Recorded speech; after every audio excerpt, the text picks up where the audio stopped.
Welcome to our Cafe Locked Out special with these three doctors. We have Dr. Hobart here, Dr. Paul Oosterhuis, and Dr. Dennis Borschos. Now, we've come here especially, I asked these two doctors to come here, and we'll get into their story in a sec, but especially to meet you. Now, you had an extraordinary thing happen here. You were handing out exemptions. And then, can you, before we go back to the start of your story, can you tell us what happened that day when you decided to hand out exemptions to anyone who turned up? Well, thank you all for coming today. It's a pleasure and an honor to meet you both in person. It's good to be in good company. It's an interesting story, the story of the exemptions. I started off initially by not giving anyone exemptions, saying that unless you have a condition you can't have an exemption, it would be fraud. But then people were desperate, and one night I thought of this idea that I could give people exemption on the ground of concerns and needing informed consent, thinking that the ATAGI guidelines as well as the mandates require informed consent. So I made up this product basically which says that you have serious concerns and you need to see a specialist who can adequately inform you about the ins and outs of the risk that you're taking. And this needs 3 months, and there's your exemption for the 3 months. Before you did that, how many people were turning up for exemptions on a daily? Well, initially it was only the nurses in the nursing homes. So I had this experience with rejecting people for the exemptions. Basically, I tried to get them sick leave and a bit of a pep talk of just find something else to do and this and that. But then suddenly there was the push for the whole population getting mandated, pretty much. And then the pressure has become more intense to provide the exemptions. And then I thought of this idea that I could give an exemption on grounds of no informed consent, in which, according to my understanding, was solid, safe, APRA ground, because without informed consent, you can't do anything. Now, did you announce that you were going to do that anyway? No. So all this was completely spontaneous. I haven't advertised. I basically just served the customers who came to my door. But then more and more people came. I was in Melbourne and I heard that everyone was talking about there's a doctor in Colac giving exemptions. We had people racing from Melbourne, and then I had someone from Melbourne call us, and we have a soundtrack of what happened here. But what actually happened here on the day of the big day where they closed it down? Well, that was the big day, but there was a build-up over 10 days to that big day. Oh, 10 days, okay. 10 days that more and more people came, and more and more people came, and people came without appointments. And it was my usual practice forever not to turn anyone away unless they really, really pissed me off. Basically, whoever turned up for whatever, I tried to help them. So how many were turning up, say, so it was just growing? It's gone absolutely exponential. So 2 or 3 day one, and then maybe 5, 10, 20, 30. The day before, it was still contained to the waiting room. I've seen 90 people. I started, actually, it was 60 to 90, somewhere there. I knew I was looking at the Medicare rules of how many actually, what's the cutoff, if you can see. Normally, I only see about 60 patients a week. Very few people, generally just to keep things ticking over. But this just blew my usual practice out of the water. So basically, the day before, lots of people, 60 to 90 people the day before, still contained to my waiting room where we're sitting now. So I expected, if this trend continues, I'll spill out onto the street by Friday. But instead, the next day, on the Wednesday, it just absolutely blew up. I started at 7 in the morning because the waiting room was full with unannounced people. from all over the place. Some people drove 5-6 hours. By 10 o'clock, the queue was down half the driveway. And then pretty much it all blew up by 11.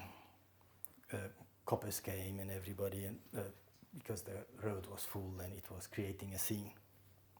Can you tell me what you said to the police when they first came in? You walked out of the office. It's become The famous now. poor police lady, she was a little bit upset herself, just faced with the situation, and was expecting a confrontation. You know how this day and age people sort of film them and ask them about their badge and this and that, and I would never buy into that sort of thing. I mean, I would avoid buying into that sort of thing. So just to diffuse the tension, I said, "Are you here for an exemption?"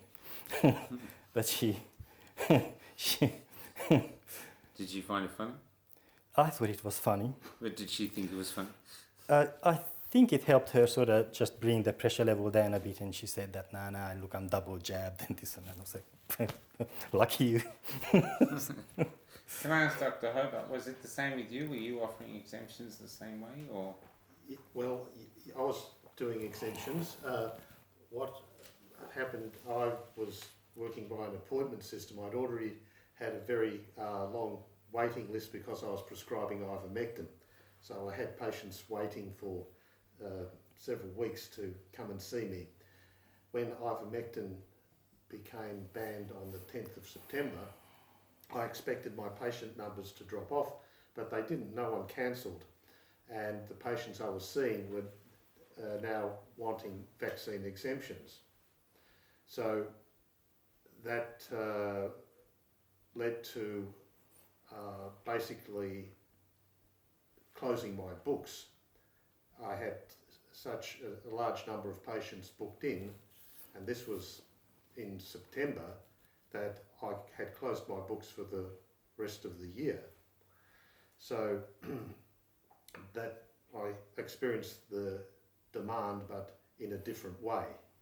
Rather than it being exponential, it was more controlled. Because you haven't fully opened up your waiting room to all comers. You had a... That's right. So we had to, it was very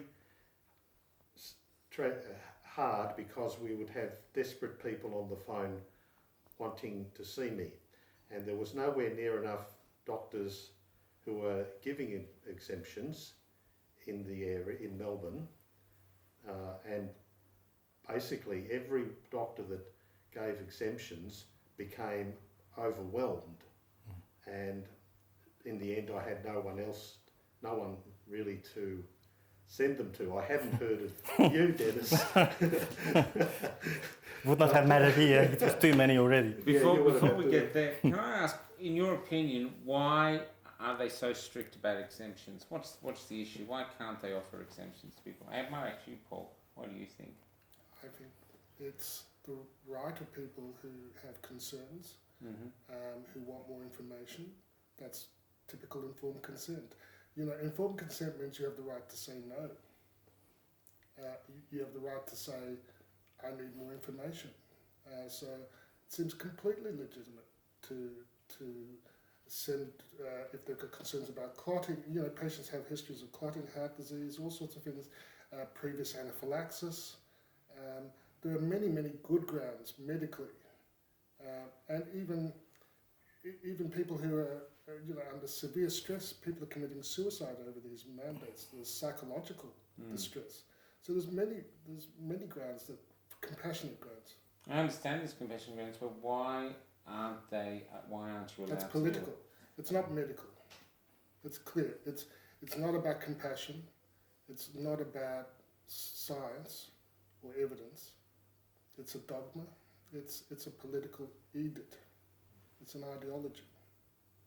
It's deception and coercion. There's nothing in the ATAGI guidelines, and there's nothing in the mandates that says that it can be implemented without informed consent.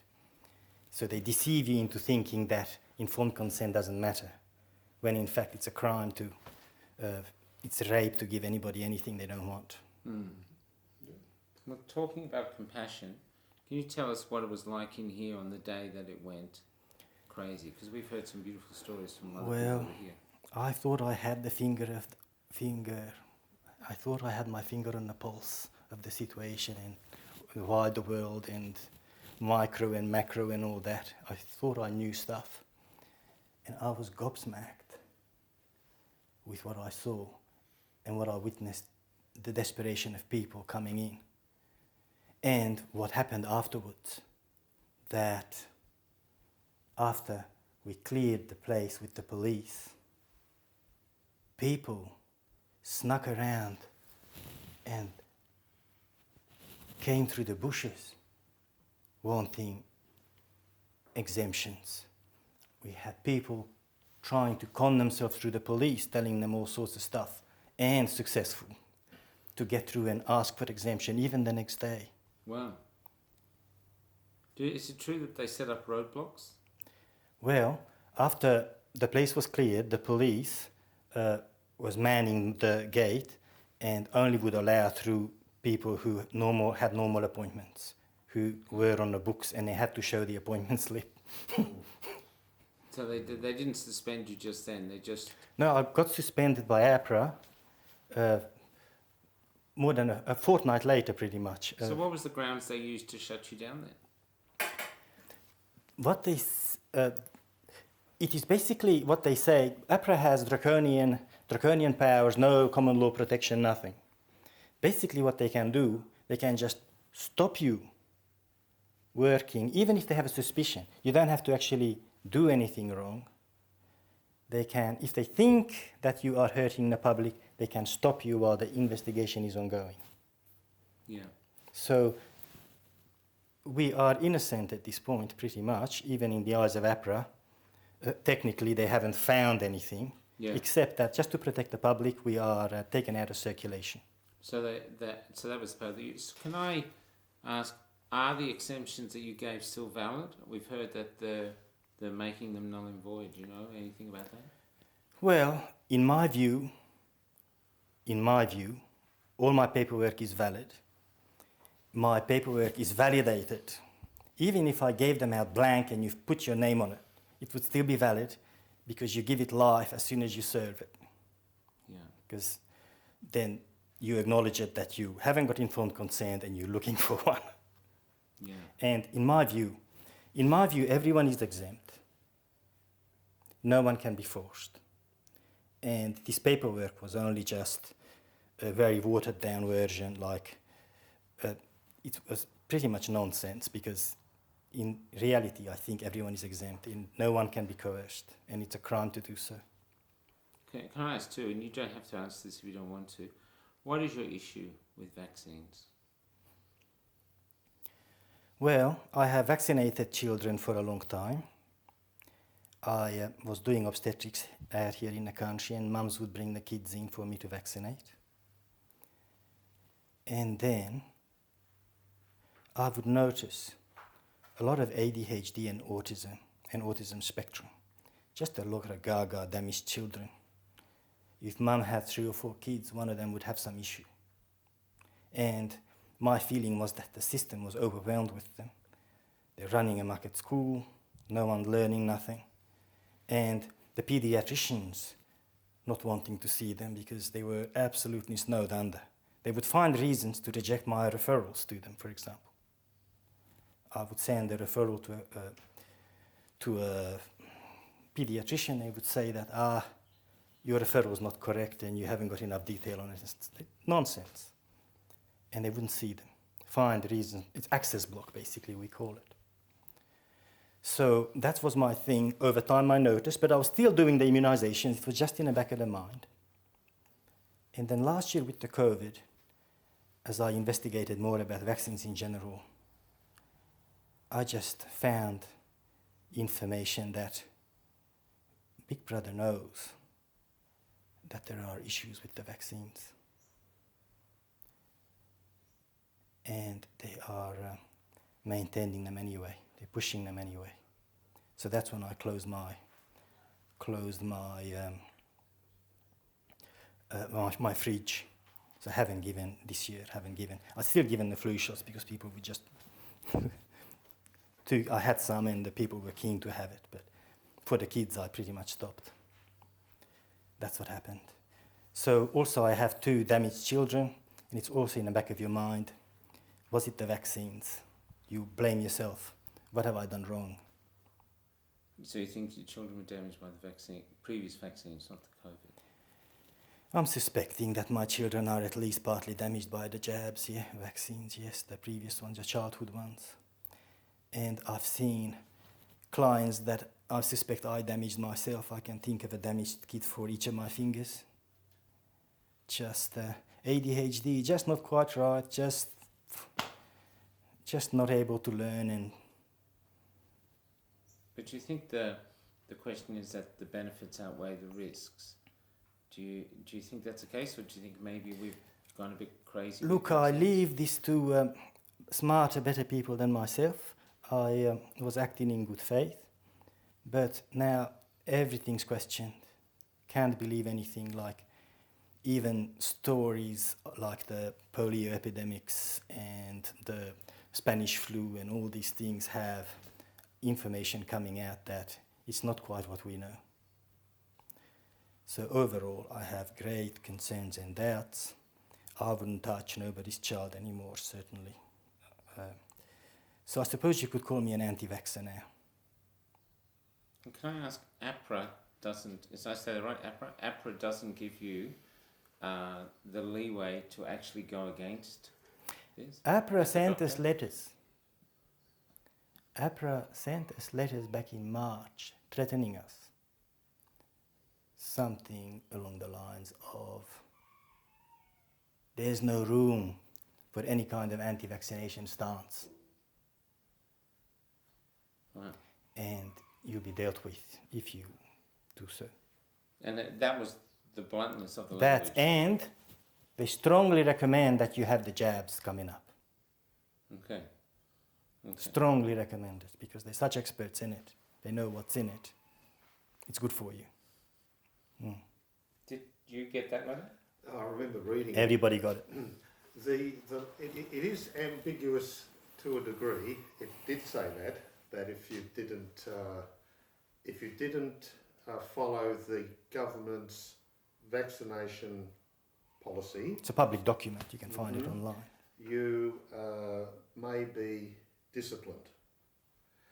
But then they had another paragraph saying, but if you discuss with your patients the benefits and risks of the vaccine, well, that's part of the doctor-patient relationship.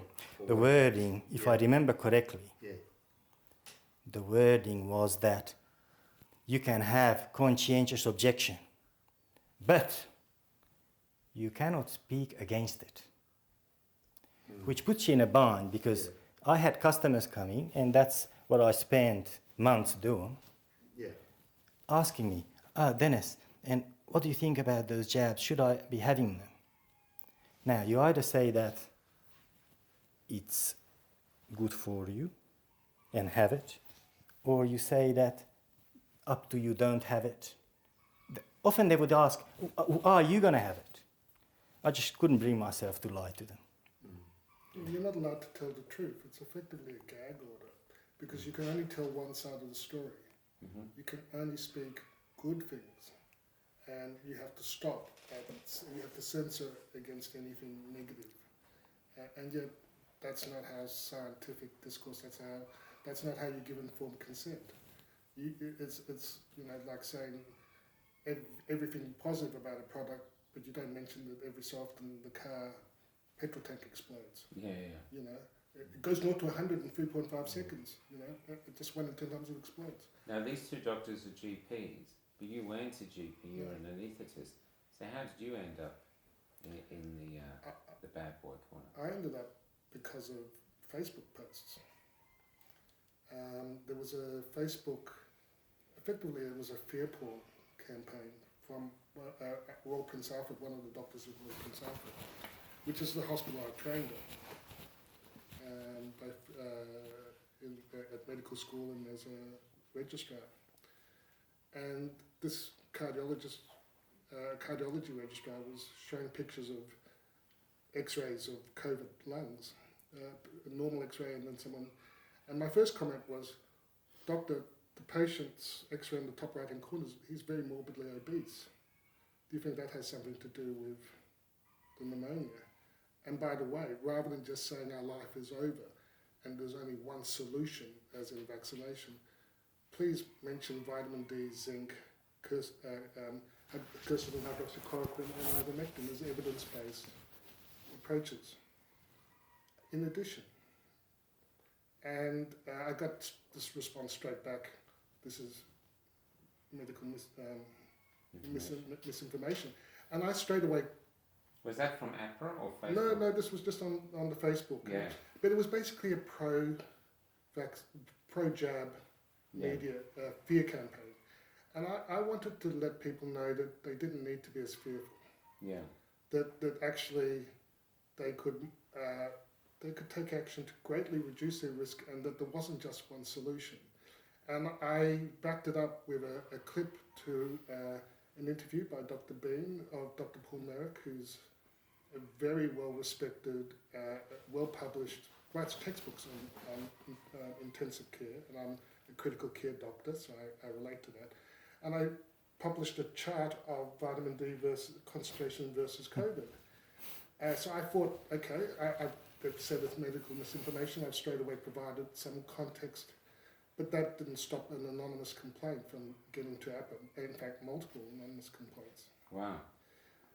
When I finally got my pack of posts, which was the basis of my urgent S150 hearing, it had things like memes that I'd posted on Facebook, like, you know. So they've gone all back through your Facebook looking for evidence. Yeah, they were posting things like memes, and I talked about concerns about the jab. I mentioned technical things like antibody-dependent enhancement from Dr. Gert Vanden Bosch, who's and then Robert Malone Dr. Robert Malone talking about antibody-dependent enhancement, and I just explained it in lay terms how this could be a potential disaster. I thought I was making a scientific argument. I thought that's what doctors and scientists did. You have to look at both sides of the story. And at the time, I considered those things very small tail risks, but with very high impact. So that's what you talk about SAC scores, you know, when they look at the severity scores. If you have something which is catastrophic, but even if it's a small risk, that's important. And if you've got something which is very common, but only small severity, that's also important. One more. I just have one more question. How important is your Hippocratic Oath to all three of you? Oh, well, it governs how I practice medicine, and I've caused me to get in trouble with APRA on a couple of occasions, well, 3 actually, to do with my views on things like abortion, euthanasia, and now forced medical treatment. Mm-hmm. Yeah, and the same with you? Yeah, well, I can summarize it in do no harm, do good. And we're in a situation where doctors are basically being forced not to speak about harms. Well, this is the same. And the same to you, the Hippocratic Oath? So common sense is not just Hippocratic Oath, it's for everybody. Yeah. You should do no harm. Yeah. It is the golden rule, isn't Yeah. it? Don't do to others. So what I'm saying is, in the decisions you've made, do you feel you betrayed that oath? Not at all. No. No, I had no choice. What I did in my views, I knew how to act in a way to keep on practicing and be financially successful. I'm not stupid. It was simple enough just to go on a bandwagon and give the jabs out and lie to people. But I just could not bring myself to do it. I just could not bring myself to do it. And so now you're saying that basically doctors are no longer free to abide by the Hippocratic Oath. You have another governing body. Well, APRA, I'm not saying there's no need for APRA. I'm saying that it is pushing approved products. enforces approved product. That's what it does. And is not interested in any kind of feedback from the coalface. So they want you to do certain protocols, and they want you to take the risk for that implementation of that protocol. If people come with pitchforks and torches, they'll be looking at you, at the doctor. To be just to finish up, to do some jobs you might need to do a week's course or a few weeks' course, even a year's course, but to become doctors, it's a huge commitment to reach where you have. How difficult is it to walk away from that, just for the sake of integrity? It is difficult because I've done it for a long time. I invested a lot in it. And only when you lose it, you learn whether you need it or it needs you. You get used to the income and the respect and whatever.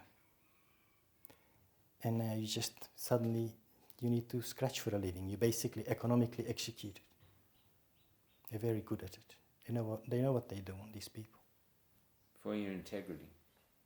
Economically executed for your integrity. If you not implementing their agenda, you become a nuisance, then you're dealt with. And that's what happened to us. And is it the same? Is it Look how many people came when there was even a glimmer of hope that they might find a way out of the Kafkaesque maze of exemptions and restrictions. I think it really demonstrates that there's a lot of people with questions and would like more time and more evidence. And they deserve that, because that is the essence of informed consent. The medical board, if you look at their website, they have to follow informed consent too. They have the same obligations. They're abrogating their obligation to follow the same rules. The situation is that once they enforce it, they own the result. Yeah. Yeah. And just ask you, sorry, Dr. Hobart, I know your parents were doctors, and in your suburb you were beloved in your suburb, because that's how everyone talks to you. How hard has it been walking away from that? Because surely being a doctor would be part of your identity. How hard has that been? Well, I feel very sad about the patients that have been left without a doctor. I mean, I didn't walk away from it. They gave me the boot. yeah, sorry. Yeah, so there was nothing I could do about it. I felt I was doing the right thing. I know I was doing the right thing by first prescribing ivermectin and then giving vaccine exemption. I know I was doing the right thing. The medical board were doing the wrong thing because they were stopping doctors practicing the Hippocratic Oath and following their medical best code of conduct, which is providing informed consent. So APRA actually made a ruling to say doctors cannot give informed consent because they cannot, more or less they said doctors can't criticise the vaccine. And yet, the Prime Minister himself said back in June that when he was asked about some jab deaths, some clot deaths, he said himself that it's between the GP and the doctor. The GP and the patient. To make those decisions, the government funds it, and anything happens, it's up yours, it's you own it. Yeah. So we're all reported, I believe, by third parties, not by patients. Manufactured. Yeah. Manufactured complaints. So Yes. these are people who have Yes. no idea what was actually going on in our relationship with the patients. They had no idea. These were third parties who, by hearsay, reported us. So like a witch hunt. Yeah, so I was reported by quite a few employers, for example, when the patient gave them my exemption. Can I say it's obscene to shut down ivermectin and early treatment? I mean, if you look at the adverse events reporting in the major databases over multiple decades, it's one of the safest drugs mankind has ever known. It's safer than Panadol. It's hard to make a profit from it. It's very, very cheap. You cannot roll out the vaccine. That's the point. You cannot roll out the vaccine if there's an effective treatment. Yeah. You cannot roll out an experimental anything if you have effective treatment. That's the game. I just want to talk about integrity for a sec, just to finish, and then you told us on the way here that there was a nursing home that you used to go to. There was a COVID outbreak. Usually it gets serviced by 4 to 5 doctors. In this period, the only doctor that used to go there was you. You told me too that the most of the staff were gone, so it was agency staff, so very few people knew the residents, but that you kept going regardless. Yes. Out of all those doctors, the ones that didn't come and knew, how many were kicked out of the medical field by APRA? Well, none of them, Just you. just me. One thing I heard, and this basically relates to what we see now as a war on love, is that even though there was people here on that bad day and they were waiting for hours and hours and hours, there was people with kids, and that the people with the kids, the people who didn't have children would hold the spot for hours so the people with children could go and play with the children until they had their time. So there was respect going on. I heard that there was a lot of laughter and joy and was quite joyous, and when people got the exemptions there was cheers. And is this correct? Is this what it was like? People overran the place. Kids were climbing on the machinery, jumping on the trampoline. People were in with the goats, in with the chooks, having the ball. So it was one big circus. And all of this cyclone of hope, this whirlpool of hope circled around your It did little... have an atmosphere. It certainly did. It was a strange day, like our friend said on the day. How did you feel on that day before the police came here? Because there was all circulating around you. How did you feel? I see what is happening, and I saw how it's all just going to blow up But you into must have what it known has. what was coming. I had no regrets because I said, we are at a point, we have nothing left to lose. If they can inject stuff in our bodies without consent, there's no territory to be lost, there is no future, there is nothing. So this has to stop. If it doesn't, then it doesn't matter anyway. So where is the hope going forward, Doctor? I think it's with love. We need to support each other,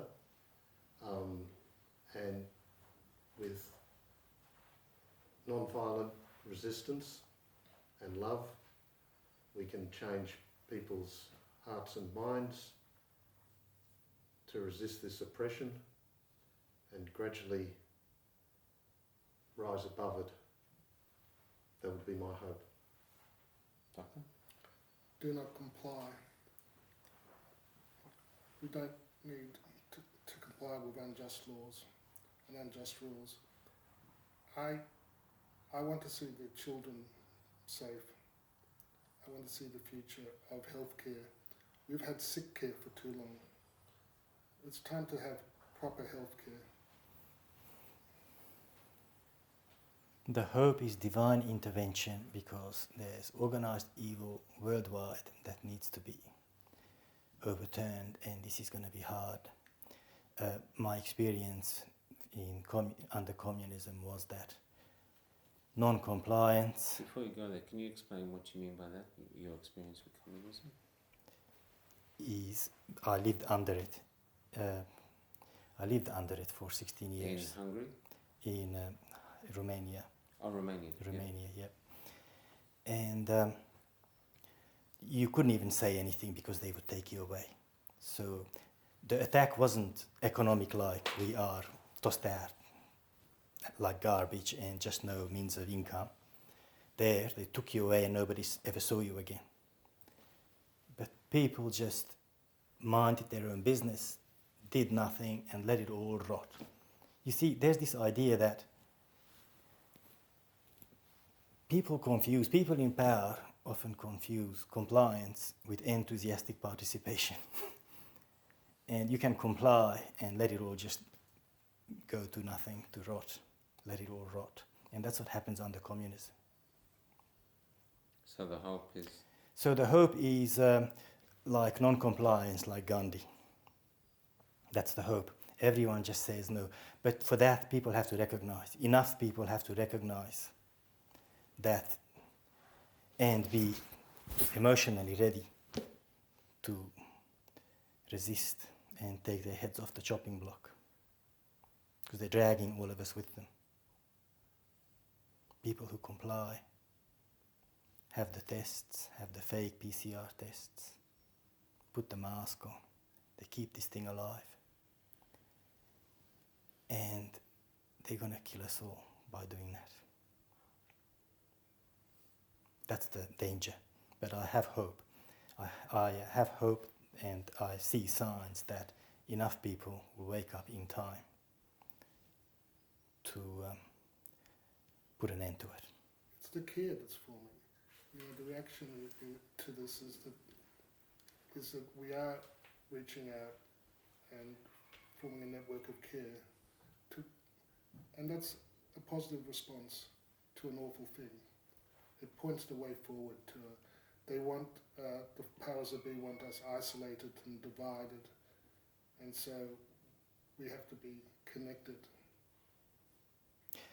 Also, I just would like to say that it gives me hope when I see people smarter and better than myself, with more means, more power, standing up and saying no. And that's the hope for the future. Enough of us just saying no. Could be as simple as